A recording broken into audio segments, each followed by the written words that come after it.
آقا من این کیت بقا رو البته این کیت بقای خودمه و فکر کنم یه نواقصی هم داره که حالا وقت نکردم هنوز تکمیلش کنم. توی سفرها گم و گور شده، ولی دیگه حالا اینو براتون باز میکنم بتونم میگم چرا این شکلیه و قراره چجوری باشه. خب اول بگیم که چرا تو چنین کیفیه. به خاطر اینکه توی مسیرهایی که مثلا نیاز نیست کوله بزرگ ببرم، یا اینکه میخوام مثلا یه کوله قله با خودم ببرم، یه کوله کوچولو 10-15 لیتری، خب میخوام از فضای کولم استفاده کنم، غذا ببرم، آب ببرم، یا اینکه مثلا یه لباس اضافه تر ببرم، اینو میتونم بندم دور کمرم، یعنی یه فضای اضافه تر از کولم میتونم داشته باشم، کوله کوچیکم. و اینکه یه وقت مثلا هیچ کوله ای نمیخوام ببرم جایی و میتونم فقط همین رو ببندم دور کمرم و با خودم همراهی خودم ببرم. حالا بریم ببینیم توش چه خبره. خب توش یه دونه از این کیتای آماده است. حالا علت این چیه که حالا بهتون میگم، آخرش بهتون میگم. به هر حال این یه دونه کیت بقای جمع و جور آماده است. یک عدد لیوان، یک بعد سوپ از این سوپای آماده، سوت نجات، چراغ قوه، باتریش هم تمام شده، خوب شد بهش سر زدم، فندک، قرص الکل، یک عدد چاقوی کوچولو جیبی. حتی این چاقوی چند کاره است، من توصیه هم اینه که چند کاره باشه، هم قیچی داره، هم حالا یه چیزی شبیه به موچین پنس داره و تیغی چیزی تو دستتون داره، چیزی جالبیه، هم کوچیکه هم چند کاره است. یک عدد چوب، چی بود اسمش خدایا، این به این جنس چوب، به خاطر اینکه اسمش رو براتون می نویسم، به خاطر اینکه از سمق درخت توش زیاده، وقتی خیس شه یعنی بندازنش تو آبم، آب به داخل این نفوذ نمیکنه و در از بافت اصلی چوب خشک میمونه. و از طرفی چون اون بافتی که داره، اون سمقی که داره حالت چربی داره، باعث میشه که این هم زودتر آتیش بگیره، هم با حرارت بیشتری بسوزه. از این برای درست کردن آتیش استفاده می‌کنیم. یعنی بر فرض اگه این کیف بیفته توی آب، خیس شه محتویاتش، مثلا دیگه این فندک و این قرص الکل به درد نخوره، کار نکنه، این تحت هر شرایطی کار میکنه با این میشه آتیش روشن. خب یه چیز خیلی مهم، پتوی نجاته. من یه عدد شمع میذارم، حالا اینو وارمر گذاشتم. این شمع هم خوبه برای گرم کردن، برای حتی غذا گرم پختن یا گرم کردن. این یه دونه آتش زنه به اصطلاح چخماقه که باش میشه این چوبه رو یا گازفندک سرشعله رو یا هر چیزی رو باش میشه روشن کرد. ولی خب ترکیبش با این چیزی که حتی از توی آبم در بیارین میتونین باش آتیش روشن کنین، چون اینم خیسی نداره، تحت هر شرایطی کار میکنه. و قلم و کاغذ. حالا من این سایزی دارم، یه دونم کاغذ بزرگتر آچار دارم. چرا آچار دارم؟ به خاطر اینکه یه وقتی اگه مجبور باشین شما بخواید نقشه محیطی رو بکشین، توی این کاغذهای کوچیک سخته نقشه کشیدن براتون که یه چیزی درست حسابی در بیاد. یه دونم اینم از این لامپای یوویه که اینم باتریش به رحمت خدا رفته، اینم مثلا شد که این داره حالا یه جاهایی که مثلا آدم احساس کنه ممکنه عقرب باشه، میشه با این تا حدودی پیدا کرد. یا البته الان این مال خیلی وقت پیش من تو کیفم بود، الان چراغ قوه‌اش اومده، تو فکرم بخرم یه دونه. و با چراغ قوه‌اش با نور بیشتری و تعداد LED های بیشتری خیلی راحت‌تر میتونید چک کنید. تو همه مناطق ما نداریم عقربه، ولی توی سری مناطق خوبه که آدم رو داشته باشه. خب تموم شد؟ نه.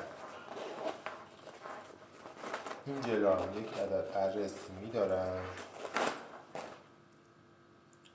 اره سیمی و دیگه چی دارم؟ هیچ. تمام. این کیف خالی هیچ نیستی واقعا، نامید شد. یه دونه هم کش دارم، این هم یه وقتی یه جایی بکار میاد. بله کفشی کار نمیشه چیزی. خب حالا کیت بقای من الان اگه مثلا شما بخواید این جدا از این محتویات، یعنی این آماده رو جدای از اینا در نظر بگیرین، خیلی ناقص میشه. خب در نتیجه یه بخشی از کار تو اینه. حالا یه چیزا هم تکراریه، مثلا این یه دونه چاقو اضافه تر داره، خب سایزش بزرگتره، سوت نجات هم هست روی همین چاقو، یه دونه آتش زنه داره که اونم همون کارو میکنه، و یه چیزی که اونور نداریم ولی اینور داریم، قطب نما. حالا این قطب نما خطا دارن، این خیلی دقیق نیستن، با اینکه این حالا برند خوبیه، ولی بازم این مدل قطب نما خطا دارن و برند درجه یکی یعنی چیز خیلی مطمئنی نیست، ولی خب از هیچی خیلی بهتر. چون شما مثلا یه قطب نمای بزرگی هم بخواید تو این بذارین، یه مقدار حجیم میشه، ولی خب دیگه حالا این هست. یادم یه بار داشتم یه دونه حجیمش رو گذاشتم. این برگه چیه؟ این برگه 62 تا راه حل نجات توش نوشته شده. شما ممکنه الان برید مثلا 10 تا 20 تا راه حل، نمیدونم مثلا همین 62 تا رو برین یاد بگیرید، مطالعه کنید، بخونید، ولی اون لحظه‌ای که اون اتفاق براتون میفته انقدر توی تنش استرسی که ناخودآگاه خیلیاشون یادتون میره. برای همین این برگه این توئه که شما اونجا در میارین و روش نگاه میکنین و میخونید. این فویل چیه؟ این فویل آلومینیومی برای خیلی چیزا میتونید استفاده کنید، یعنی اینم جزء چیزای واجبه برای حالا نمیدونم علامت دادن، برای درست کردن غذای چیزی، برای سرطنات درست کردن. اینم این پنبه‌های الکلی هم تقریبا کار همین رو میکنه. اینا اگه خیسشن و بذارین زیر آفتاب خشکن، این چوبا مطمئن‌تره. ما حتما به این نخهای محکم یا به اصطلاح ابریشمی نیاز داریم برای بستن حالا هر چیزی یا درست کردن مثلا یک سایبونی، سرپناهی. همینطور به مفتول هم خیلی کمک میکنه توی حالا چیزایی که درست میکنیم با نمیدونم چوب و برگ و اینجور چیزا. این تو هم قبلا شامل قلاب ماهیگیری، سوزن نخ، سنجاق و نخ ماهیگیری بود که نخ ماهیگیریش توی که سفران از بین رفت و من فرصت نکردم که جایگزین کنم. نخ و قلابش از بین رفته، ولی در اصل باید باشه، یعنی باید تو اولین فرصت بگیرم و بذارم جاش.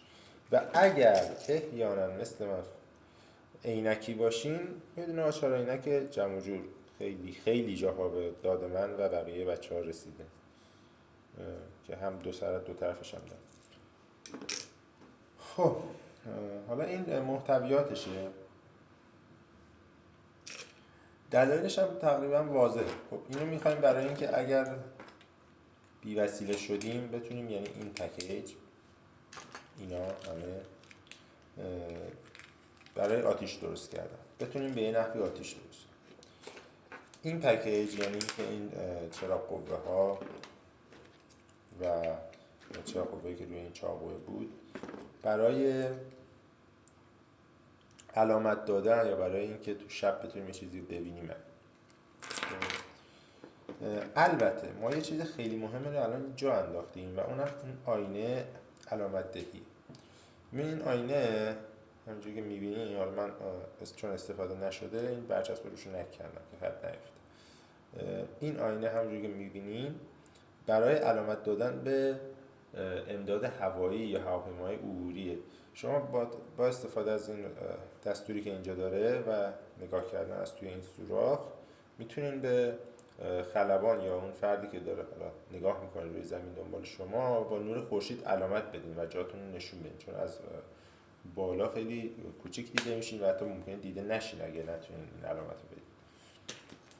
شب هم برای گرم نگه داشتن، این موقعی هست مثلا آدم گیر میکنه یه جایی خارج از برنامه، با این شب میشه مثلا شاید یه شب تا صبح زنده موند و خودتو گرم نگه داری. یا اینکه مثلا یه جایی همه چی تمام میشه، میخوای مثلا در حد یه کنسروی چیزی داغ کنی، با این شب میشه این کار انجام بده. کم حجم هم هست، وزنی هم نداره، حتی میشه دوتا هم گذاشت. حالا من یه دونه دارم فعلا. لیوان خب کارایش نیو مشخصه دیگه. لیوان پتوی نجات، پتوی نجات یه چیز خیلی مهم، هم برای مثلا شرایطی پیش بیاد که بخواید بخوابید بیواک کنید، هم برای شرایطی که دمای بدن به شدت بیاد پایین هایپوترمی شین، یا برعکس گرمازده شین. این دوتا حالت داره. من اینو بازش نمی‌کنم، چون بازش کنم دیگه میره رو دور زوال. دوتا حالت داره، یک قسمت نقره‌ای داره و یک قسمت طلایی. وقتی میخواین که گرمتون شه، قسمت طلایی رو به بیرون قرار میدین و قسمت نقره‌ای رو میپیچین دور خودتون مثل همیشه. و وقتی میخواین که در برابر گرما از خودتون محافظت کنین و خنکتون شه، برعکس میکنین این قضیه رو و خیلی عجیب غریب گرمه و کارو در میاره. یعنی میتونه واقعا زنده نگه داره. وقتی میگیم گرمه و کارو در میاره، منظوری نیست که دوستان میتونین توش به راحتی مثلا یه کیسه خواب پر خوب بگیرین بخوابین. صرفا این چیزا برای اینه که شما زنده بمونید. سنجاق و نخ و سوزن و اینا هم که دوستان اشاره کردن، خشتک و نمیدونم لباس و اینجور چیزا که پاره میشه، خب خیلی کمک میکنه. سوت نجات خب باز برای هشدار دادن، علامت دادن. حالا ما مثلا توی سی از سفرهایی که یه مقدار ماجراجویانه تر باشه یا اینکه پیمایشی باشه، خب این سوت رو کامل به بچه‌ها توضیح میدیم که استاندارد استفاده از سوت به چه شکلیه. من الان نمیتونم اینجا سوت بزنم و بهتون توضیح بدم. بندم که بهتون گفتم. این ارم یه چیزی اره خیلی سبک و راحته، یه ذره زحمت کار کردن باش زیاده، ولی شما میتونین حداقل مطمئن باشین که یه چیزی دارین تو کیفتون که اگه لازم شد بتونین یه مقدار چوب باش برش بدین و حالا یه سرپناهی درست کنین، یه حرکتی بزنین دیگه و خیلی واقعا مفیده بودنش توی کیت بقا. با مجموعه این وسایل خب و اگه یه سری تکنیکا رو بلد باشین، میتونین تا حتی یک هفته، حتی بیشتر تا 2 هفته، بستگی محیطی که دارین، خب خودتون رو زنده نگه دارین. قرار نیست خوش بگذره، قرار زنده ببینید. و حالا ما اصلا راجع بحث یک هفته رو نداریم، ما راجع به اتفاقات کوچیک که خیلی اتفاقا کشته میده و حادثه میدیم و صحبت میکنیم. داشتن اینا واقعا کمک میکنه که اون فردی که گم شده، از گروه جا مونده، مسیرش اشتباه رفته، هر اتفاقی که براش افتاده، حالا اون فرد یا اون تیم بتونه خودش رو حفظ کنه، توی جایی خودش رو حفظ کنه تا بیان به دادش برسن. چون معمولا دیگه وقتی بی امکانات میشین، کار به اشتباهات بدتری هم زده میشه و اتفاقات بدی میفته. چی گفتم؟ جمله سنگینی گفتم. دیگه خستم، یه مقدار زبان یاری نمیکنه. خلاصه اینه محتویات کیت بقا، اینه. براتون می نویسم، اگه خواستین بگین براتون بفرستم که تهیه کنید. اگه خواستید تهیه کنید بگید تا بهتون بگم چی باید داشته باشه. آخرش گفتم بهتون میگم که چرا من 2 تا قسمت دارم. یه دلیلی داره. دلیلش هم اینه که چون من سرپرستم، یه مقدار با احتیاط بیشتری عمل میکنم. یعنی وقتی ممکنه که مثلا لازم باشه که مثلا این کوچیکه رو بدم در اختیار یکی دیگه از بچه‌ها، یا مثلا اینو درم بذارم تو کوله خودم، اینو بدم به یکی دیگه از بچه‌ها، جایی که مثلا احساس کنم نیاز. و یه دلایلی هم داره. مثلا یه موقعی نمیخوام این کیف سنگینه رو ببرم، میخوام مثلا در حد همون کوله حملم باشه. این کوچیکم بالاخره از هیچی بهتره. اینو میذارم تو کوله حملم و با خودم میبرم. اینم استاندارده تقریبا. ولی خب یه سری چیزا مثلا غذا رو نمیتونید بگیرید. غذا، این یه وعده غذا واقعا همیشه باید توی ذخیرتون باشه. حالا من شکلات هم داشتم مصرف شده، بعضی حالا من نمیتونم قهوه بخورم، اونایی که قهوه میخورن میتونه کمکشون کنه از نظر روانی، بالاخره این مقدار آروم شن، بتونن تصمیمات درستری بگیرن. یا از این قرصای تصفیه آب، اینا چیزایی که دیگه الزامی نیست ولی اضافه کردنشون مفیده. خب الزامیاش هم ایناست. قرص مثلا تصفیه آب هست، چیزای دیگه هم هست میشه اضافه کرد. ولی خب هرچی اضافه کنین سنگین‌تر میشه و هرچی سنگین‌تر شه احتمال اینکه با خودتون ببرین کمتره. اینو باید در نظر بگیرید. شبتون بخیر.